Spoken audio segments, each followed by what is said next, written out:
I'm Franki Doll-Olinger. And I'm Don Jose Ruiz. And welcome to Spiritual Kindergarten. Like how a single word can make a heart open.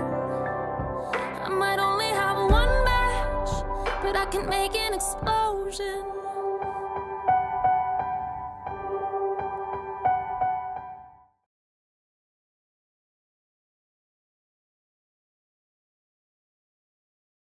My name is Franki Doll-Olinger, and you have come into Spiritual Kindergarten. And I'm sitting here with my friend, Don Jose Ruiz, who also is the co-author of the book, The Fifth Agreement.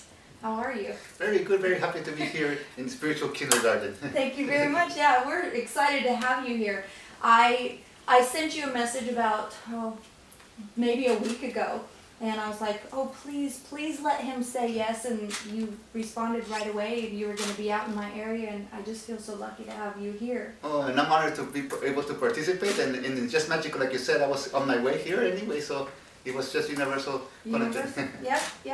So I want to ask you a question. So you grew up with Don Miguel Ruiz as your father, and you would think that you had learned everything you need to know about self-mastery and the mastery of love and about the 4 agreements. What was it like growing up with him? I mean, were you the perfect child and never had any problems or any self-doubt, or how was it? Well, you know, it was beautiful to grow up with him because he taught you that everything is possible. Mm-hmm. So of course, when I attended one workshop, and I wanted to be an adult, but in that workshop, the adults were like telling stories of victimization and suffering. So I thought that growing up, you have to have all those things. So I began looking for those things, and you know, you can create anything magical, so I created that. So you created the victim and the suffering, and then you felt like you had arrived as an adult. And it had to have felt misaligned on the inside. Especially because still trapped. Because in that way of living, the heart closes. Your free spirit closes. You're supposed to be like everybody else, like a machine, factory, and they get you, and then you have no spirit at all. But then little by little life happens, it begins breaking you down. Mm-hmm. And this is the thing about the Toltec. In the Toltec, there's nothing to learn but to unlearn. So I learned a lot of things, you know, in life that made my life a nightmare. So when the moment came in to practice the Toltec tradition, is because I really was ready to unlearn, but it takes a time. But the dedication of it really, you know, makes you humble and makes you grateful to be alive. When you decided that it was time to return to the love inside yourself, like, how did that happen for you? And was the book, The Fifth Agreement, was that a thought before this process, or was it after? Well, it was way after, because I had no idea or imagination that I would be co-sharing with my father, or even making a book with my father. It all came up when my father had a heart attack, and he was in a 9-week coma. Yes, and so that moment I felt like, you know, like we were talking earlier about, you know, having a teacher, and then the teacher is gone. Yeah. And when the teacher is gone, like, you know, I start playing games. And I remember saying to my father, you know, what should I do? And then he told me one time, aren't you tired of telling me what to do? I go, no, why? Because I'm tired of telling you what to do, and you never do. So when he was gone for that months, you know, I really thought he will be gone. So I pulled up some old tapes, which is angel training and messenger training, and I began listening to it. And then I began sharing it with it. And I wasn't teaching like you do, and you say, you know, you don't teach apprentices, you teach teachers. Right. So I was sharing what I was learning too. And then my father came out of the coma. He learned how to walk, speak. And then he said to me, what are you doing? Well, I'm sharing angel training. He said, of course you are, let me see that. So he came one day, and then he never left. It's almost like the universe decided to take him out for a little while so that you could evolve and grow, or actually return. Yes, it's absolutely true that, you know. And one friend that is called Steven, he said to me one day, we were walking like a month ago, he said, you know, all of our life, we go into darkness, we fall, but we never know where our destination it is. But when we get to the destination, it makes sense everything that we went through, because now we begin to share this. And this is what this book is about. Yeah. Well, and we talk about it all the time.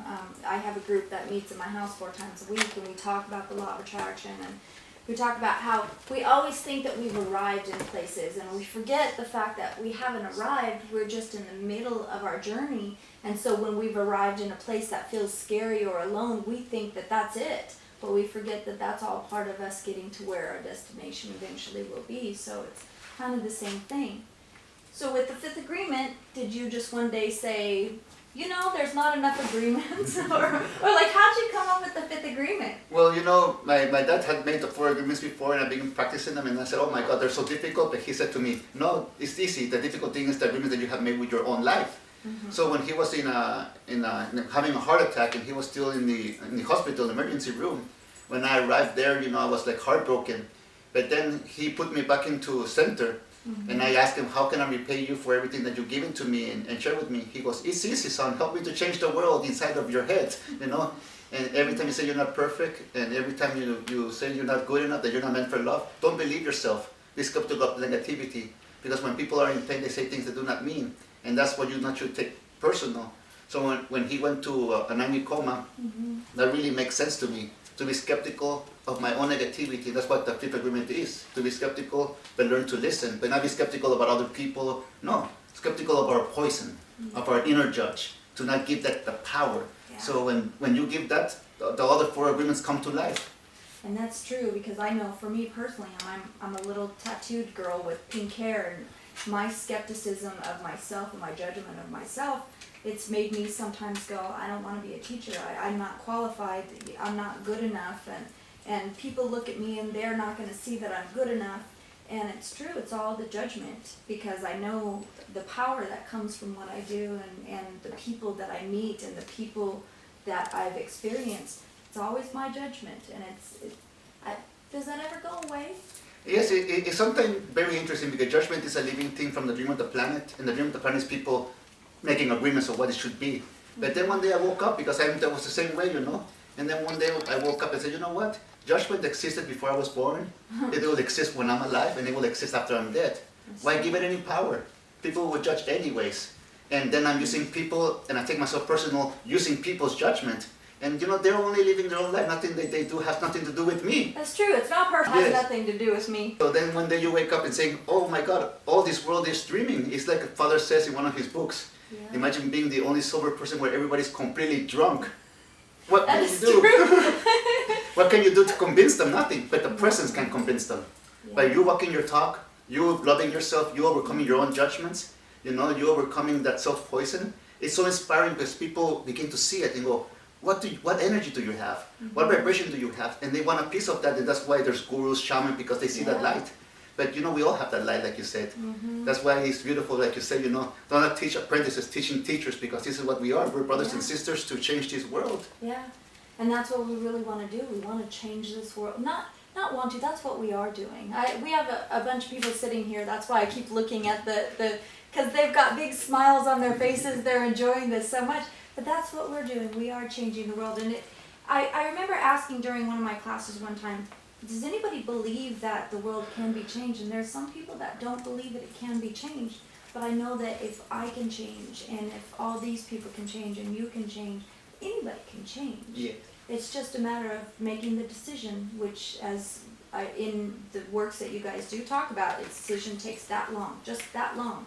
It just builds up to make a decision, to want to make the decision. Yeah. That takes long. So is there another book or anything else that you have on your way? I know you're going on a world tour coming up here, so. Yes, I actually today I just got a phone call on my drive back here, you know, that a new company that I'm working with, my brother works with, and Heather Ashamara works with, just give me the heads up that the other publisher, you know, didn't match details, so I'm gonna get a new book out there. That's I got fantastic. a new publishing company I'm today. so excited. Yes. Can you tell us anything about the book? Or? Yes, it is called it's stories about my ancestors, Dream of Mexico. Oh, And each story will have a meaning to it. And then we have another story about the agreement of love. I'm calling it right now, anything can change, but it's basically to stop obesity, to stop, you know, how we go against ourselves, you know, to really respect our temple. Because growing up, I know people talk about love and respecting life, but you see their bodies, they're not respecting the bodies. And I went crashing, you know, I went to hospital a few times, and one day I woke up, you know, because in this world, you know, there's not only poison that gets into our mind and make us feel like that, it's also the foods that we eat, you know, how they get to food to manipulate, you know, our emotions, our nervous system. So when I begin looking at that point of view of life, it's like waking up this temple that we have inside of us, because this is like a pet, you know, Yeah. and our awareness wakes up. And this is what I feel like, they describe heaven, and the angels. Well, the body is heaven, and their angels, our intent, our life force is that force to take care of this. So that's the meaning of life. So that's one of the work that's coming up. That's fantastic. I talk about that a lot when I teach classes. We also have generational things. Like, people were starving 150 years ago. They didn't have any food, and they said, eat everything on your plate. Don't waste, And now it's 150 years later, and our plates are this big, and they're like, eat everything on your plate, don't waste it, but it's too much, and our bodies are getting bigger and bigger. Childhood obesity is rampant right now, and it's sad. It makes me sad. We get told something just like an agreement. You're a bad parent if you don't make your child eat everything, but then we don't think about the fact that your child doesn't need all of that, or maybe that's the wrong things put in, and our body is like a slave. It's a slave that does whatever we put it through and just keeps going no matter what we do to it. Yes, it's so loyal to us that it will follow us to hell, to heaven, It will, But when you wake up, you said, okay, what I've been doing all my life, so it's never too late. Yeah. It's never too late to start, it's never too late, because when you're awoken, that's the perfect time to wake up, and this is when you begin to listen to it. The real conversation with the divine is when you feel your emotions, your nervous system, your fears, or if your body feels sick, or what you put into it. Then you begin stalking, what did I do today? What did I eat today that made my body feel like that? No, not that one. I love that thing, I love that thing, love it. And then later you get tired of it, and you become awareness. And this is what I learned from my family traditions. Is that the ultimate gift of spirituality, the ultimate goal for enlightenment, is to have a clean consciousness. Because when you have a clean consciousness, you don't stress about anything. You're always putting the truth, even though sometimes you speak the truth and it hurts. But it's better to hurt for a week or something than to rule it all your life. Yeah. And sometimes we go through pain telling the truth, but at the end, you give freedom to yourself and freedom to whoever you're speaking to. Yeah. But your consciousness is clean, that you don't even have to remember the lies that you make, run into a room and getting stressed with what they like to. Oh God, what did I tell them? Yes. So it comes a point when I heard the story about the Egyptian, in order to enter heaven, your heart must be light as a feather. But it's not about the heart light as a feather, it's your consciousness light. Right. So you can enter your own heaven and you can be comfortable in your own skin. Yeah. And that's the ultimate thing, because then you can do what you want to do. And this is living life. Yeah. Well, I'm building, I told you, a website. It's going to be called Live Fold. We'll have Spiritual Kindergarten and Universal Mic Drop on it. It's a way for us to reach out to more and more people across the world, because I know about you and all of my students know about you because I've told them about you.